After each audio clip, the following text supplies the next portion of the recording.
Hi guys, welcome to Aruna teach Kannada YouTube channel. So ಇವತ್ತಿನ ವಿಡಿಯೋದಲ್ಲಿ third year B optional Kannada ಯಾರ್ಯಾರೆಲ್ಲ ತೊಗೊಂಡಿದ್ದೀರಾ, ಅದರಲ್ಲಿ ಟೆಕ್ಸ್ಟ್ ಬುಕ್ 4 ಅಲ್ಲಿ ಏನು ಇರುತ್ತೆ, ಆ 4ಅಲ್ಲಿ ಬ್ಲಾಕ್ 3 ಕಾವ್ಯ ಮೀಮಾಂಸೆಯಲ್ಲಿ ಬರುವಂತಹ ಲೆಸನ್ 14ರ ರಸ ಸಿದ್ಧಾಂತದ ವ್ಯಾಖ್ಯಾನವನ್ನು ನಾವು ಇವತ್ತಿನ ಒಂದು ಲೆಸನಲ್ಲಿ ತಿಳ್ಕೊತೇವೆ. ಸೊ ವಿಡಿಯೋ ಎಂಡ್ವರೆಗೂ ಸ್ಕಿಪ್ ಮಾಡದೆ ನೋಡಿ ಅಂತ ಹೇಳ್ತಾ, ಇನ್ನಷ್ಟು ಹೆಚ್ಚು ವೀಡಿಯೋಸ್ಗಾಗಿ, ಇನ್ನೂ ಲೆಸನ್ಸ್ಗಳಿಗಾಗಿ, ನೋಟ್ಸ್ಗಳಿಗಾಗಿ ಸಬ್ಸ್ಕ್ರೈಬ್ ಮಾಡಿ, ಹಾಗೆ ಪಕ್ಕದಲ್ಲಿರೋ ಬೆಲ್ ಐಕಾನ್ನ ಕ್ಲಿಕ್ ಮಾಡಿ, ಆಲ್ ನೋಟಿಫಿಕೇಶನ್ ಮೇಲೆ ಕ್ಲಿಕ್ ಮಾಡಿ ಅಂತ ಹೇಳ್ತಾ ಲೆಟ್ಸ್ ಸ್ಟಾರ್ಟ್ ದ ಲೆಸನ್. ಪೀಠಿಕೆ. ಭಾರತೀಯ ಸಾಹಿತ್ಯ ಮತ್ತು ನಾಟಕ ಶಾಸ್ತ್ರಗಳಲ್ಲಿ ರಸ ಸಿದ್ಧಾಂತ ಅತ್ಯಂತ ಪ್ರಮುಖವಾದ ತತ್ವವಾಗಿದೆ. ಇದು ಕೇವಲ ಸಾಹಿತ್ಯದ ಅಲಂಕಾರ ಮಾತ್ರವಲ್ಲ, ಸಾಹಿತ್ಯದ ಆತ್ಮವೆಂದು ಪರಿಗಣಿಸಲಾಗುತ್ತದೆ. ಪಾಠಕನ ಅಥವಾ ಪ್ರೇಕ್ಷಕನ ಮನಸ್ಸಿನಲ್ಲಿ ಉಂಟಾಗುವ ಆನಂದ ಭಾವನೆಗೆ ರಸ ಎಂದು ಕರೆಯಲಾಗುತ್ತದೆ. ಸಾಹಿತ್ಯ ಅಥವಾ ನಾಟಕದ ಸೌಂದರ್ಯವನ್ನು ಅನುಭವಿಸುವ ವಿಧಾನವನ್ನು ಈ ಸಿದ್ಧಾಂತವು ನಮಗೆ ವಿವರಿಸಿಕೊಡುತ್ತದೆ. ರಸ ಸಿದ್ಧಾಂತದ ವ್ಯಾಖ್ಯಾನ. ರಸ ಎಂಬ ಪದದ ಮೂಲ ಅರ್ಥ ರಸನೆ, ಸ್ವಾದ ಅಥವಾ ಆನಂದ ಎಂಬುದು ಸಾಹಿತ್ಯದಲ್ಲಿ ಉಂಟಾಗುವ ಸೌಂದರ್ಯಾನಂದವೇ ರಸ ಎಂದು ವ್ಯಾಖ್ಯಾನಿಸಬಹುದು. ಸಂಸ್ಕೃತದಲ್ಲಿ ಹೇಳುವಂತೆ ರಸ್ಯತೆ ಅನುಭವ್ಯತೆ ಇತಿ ರಸ, ಅಂದರೆ ಅನುಭವಿಸಲ್ಪಡುವುದು ರಸ. ಇದರಿಂದ ಸ್ಪಷ್ಟವಾಗುವುದು ಏನೆಂದರೆ, ರಸವು ಕೇವಲ ಬರಹದಲ್ಲಿಲ್ಲ, ಅದು ಪಾರಕನ ಮನಸ್ಸಿನಲ್ಲಿ ಉಂಟಾಗುವ ಅನುಭವವಾಗಿದೆ ಅಂತ ಹೇಳ್ತಿದ್ದಾರೆ. ರಸ ಸಿದ್ಧಾಂತದ ಮೂಲ. ರಸ ಸಿದ್ಧಾಂತವನ್ನು ಮೊದಲ ಬಾರಿಗೆ ವಿಷದವಾಗಿ ವಿವರಿಸಿದವರು ಭರತ ಮುನಿಗಳು. ಅವರ ನಾಟ್ಯಶಾಸ್ತ್ರದಲ್ಲಿ ರಸದ ಮೂಲ ತತ್ವಗಳನ್ನು ವಿವರಿಸಲಾಗಿದೆ. ಅವರು ಹೇಳುವಂತೆ, ಸೊ ಏನಂದರೆ, ನಾನು ಪ್ರತಿಯೊಂದು ಪೇಜನ್ನು ನಿಮಗೆ ಎಕ್ಸ್ಪ್ಲೇನ್ ಮಾಡ್ತಿದ್ದೀನಿ. ಸೊ ನೀವು ಆ ಪೇಜನ್ನು ಸ್ಕ್ರೀನ್ಶಾಟ್ ತಗೊಂಡು ನೀವು ನೋಟ್ಸ್ ಮಾಡ್ಕೋಬೋದು. ಸೊ ನೆಕ್ಸ್ಟ್, ರಸವು ವಿವಿಧ ಭಾವಗಳ ಸಂಯೋಗದಿಂದ ಉಂಟಾಗುತ್ತದೆ. ರಸ ನಿರ್ಮಾಣದ ಸೂತ್ರ. ಅಂದರೆ ಭರತ ಮುನಿಗಳ ಪ್ರಕಾರ ವಿಭಾವಾನುಭವ, ವ್ಯಭಿಚಾರಿ ಭಾವ, ಸಂಯೋಗ ರಸ ನಿಷ್ಪತ್ತಿ. ಅಂದರೆ ವಿಭಾವ, ಅನುಭವ, ವ್ಯಭಿಚಾರಿ ಭಾವ ಈ ಮೂರು ಸೇರಿ ರಸವನ್ನು ಉಂಟು ಮಾಡುತ್ತದೆ. ರಸದ ಅಂಶಗಳು. ವಿಭಾವ ಅಂದರೆ ರಸಕ್ಕೆ ಕಾರಣವಾಗುವ ಅಂಶಗಳನ್ನು ವಿಭಾವ ಎಂದು ಕರೆಯುತ್ತಾರೆ. ಇವು 2 ವಿಧಗಳಾಗಿವೆ. ಆಲಂಬನ ವಿಭಾವ, ಪಾತ್ರಗಳ ನಾಯಕ ಮತ್ತು ನಾಯಕಿ. ಉದ್ದೀಪನ ವಿಭಾವದಲ್ಲಿ ಪರಿಸರ ಅಂದರೆ ಹೂವು, ಚಂದ್ರ, ಸಂಗೀತದ ಬಗ್ಗೆ ನಮಗೆ ತಿಳಿಸ್ಕೊಡುತ್ತೆ.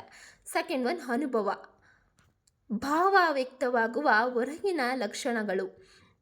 ಉದಾಹರಣೆಗೆ ನಗು, ಅಳು, ಕಣ್ಣೀರು, ಶರೀರ ಚಲನೆಗಳು.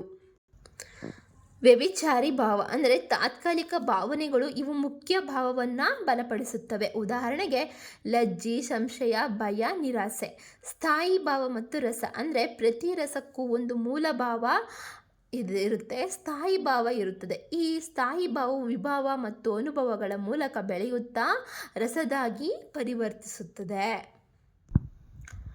ನವರಸಗಳು ಅಂದರೆ 9 ರಸಗಳಿರುತ್ತೆ. ನವರಸಗಳಲ್ಲಿ ಎಷ್ಟು ರಸ? 9 ರಸಗಳಿರುತ್ತೆ. ಶೃಂಗಾರ ರಸ ಅಂದರೆ ಪ್ರೀತಿ, ಸ್ಥಾಯಿ ಭಾವ, ರತಿ. ಹಾಸ್ಯ ರಸದಲ್ಲಿ ನಗು, ಹಾಸ್ಯ, ಹಾಸ. ಕರುಣರಸ ಅಂದರೆ ಕರುಣೆ, ಶೋಕ. ರೌದ್ರ ರಸ ಅಂದರೆ ಕೋಪ, ಕ್ರೋಧ. ವೀರರಸ ಅಂದರೆ ಧೈರ್ಯ, ಉತ್ಸಾಹ. ಭಯಾನಕ ರಸ ಭಯ, ಭಯ. ವಿಭತ್ಸ ರಸ ಅಸಹ್ಯ, ಜಿಗುಪ್ಸೆ. ಅದ್ಭುತ ರಸ ಆಶ್ಚರ್ಯ, ವಿಸ್ಮಯ. ಶಾಂತರಸ ಶಾಂತಿ, ಸಮ.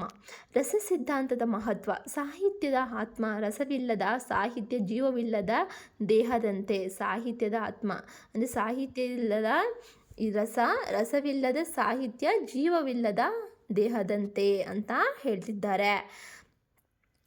ಪಾಠಕನ ಮನಸ್ಸಿನ ಮೇಲೆ ಪರಿಣಾಮ. ಇದು ಓದುಗರ ಮನಸ್ಸಿನಲ್ಲಿ ಆನಂದ ಮತ್ತು ಭಾವನಾತ್ಮಕ ಸ್ಪಂದನೆ ಉಂಟು ಮಾಡುತ್ತದೆ. ಕಲೆಯ ಸೌಂದರ್ಯವನ್ನು ಹೆಚ್ಚಿಸುತ್ತದೆ. ಅಂದರೆ ನಾಟಕ, ಕಾವ್ಯ, ಕಥೆ ಎಲ್ಲರಲ್ಲೂ ರಸವೇ ಮುಖ್ಯ ಆಕರ್ಷಣೆ. ಮಾನಸಿಕ ಶುದ್ಧೀಕರಣ. ಕರುಣಾರಸ, ಭಯಾನಕ ರಸ ಮುಂತಾದವು ಮಾನಸಿಕ ಶುದ್ಧಿಯನ್ನು ಉಂಟು ಮಾಡುತ್ತದೆ. ರಸಾನುಭವ ಅಂದರೆ ರಸವನ್ನು ಅನುಭವಿಸುವ ಪ್ರಕ್ರಿಯೆಯನ್ನು ರಸಾನುಭವ ಎಂದು ಕರೆಯುತ್ತಾರೆ. ಇದು ಪ್ರತಿ ವ್ಯಕ್ತಿಗೆ ವಿಭಿನ್ನವಾಗಿರಬಹುದು. ಒಬ್ಬರಿಗೆ ಹಾಸ್ಯವಾಗಿ ತೋರುವ ವಿಷಯ ಮತ್ತೊಬ್ಬರಿಗೆ ಅಷ್ಟಾಗಿ ಪರಿಣಾಮಕಾರಿಯಾಗದಿರಬಹುದು. ಉದಾಹರಣೆ ನೋಡೋದಾದರೆ, ಒಂದು ಪ್ರೇಮ ಕಥೆಯಲ್ಲಿ ನಾಯಕ ನಾಯಕಿಯ ನಡುವಿನ ಸಂಭಾಷಣೆ, ಸಂಗೀತ, ಪ್ರಕೃತಿ ಎಲ್ಲ ಸೇರಿ ಶೃಂಗಾರ ರಸವನ್ನು ಉಂಟು ಮಾಡುತ್ತದೆ. ಒಂದು ದುರಂತ ಕಥೆಯಲ್ಲಿ ಪಾತ್ರದ ಕಷ್ಟವನ್ನು ನೋಡಿದಾಗ ನಮಗೆ ಕರುಣೆ ಉಂಟಾಗುತ್ತದೆ. ಇದು ಕರುಣಾ ರಸ. ಅರ್ಥ ಆಯ್ತಾ? ಇವಾಗ ಸಾರಾಂಶವನ್ನು ನೋಡೋಣ. ಕೊನೆಯದಾಗಿ ಅಂದರೆ ಉಪಸಂಹಾರ.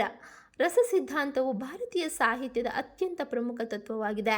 ಇದು ಸಾಹಿತ್ಯದ ಉದ್ದೇಶವನ್ನು ಸ್ಪಷ್ಟಪಡಿಸುತ್ತದೆ. ಅಂದರೆ ಪಾಠಕನಿಗೆ ಆನಂದವನ್ನು ನೀಡುವುದು. ವಿಭಾವ, ಅನುಭವ, ವ್ಯಭಿಚಾರಿ ಭಾವಗಳ ಸಂಯೋಗದಿಂದ ರಸ ಉಂಟಾಗುತ್ತದೆ ಎಂಬುದು ಇದರ ಮೂಲತತ್ವ. ಅಂತಿಮವಾಗಿ ಹೇಳುವುದಾದರೆ, ರಸವೇ ಸಾಹಿತ್ಯದ ಪ್ರಾಣ ಎಂಬ ಮಾತು ಸಂಪೂರ್ಣವಾಗಿ ಇಲ್ಲಿ ಸತ್ಯವಾಗಿದೆ.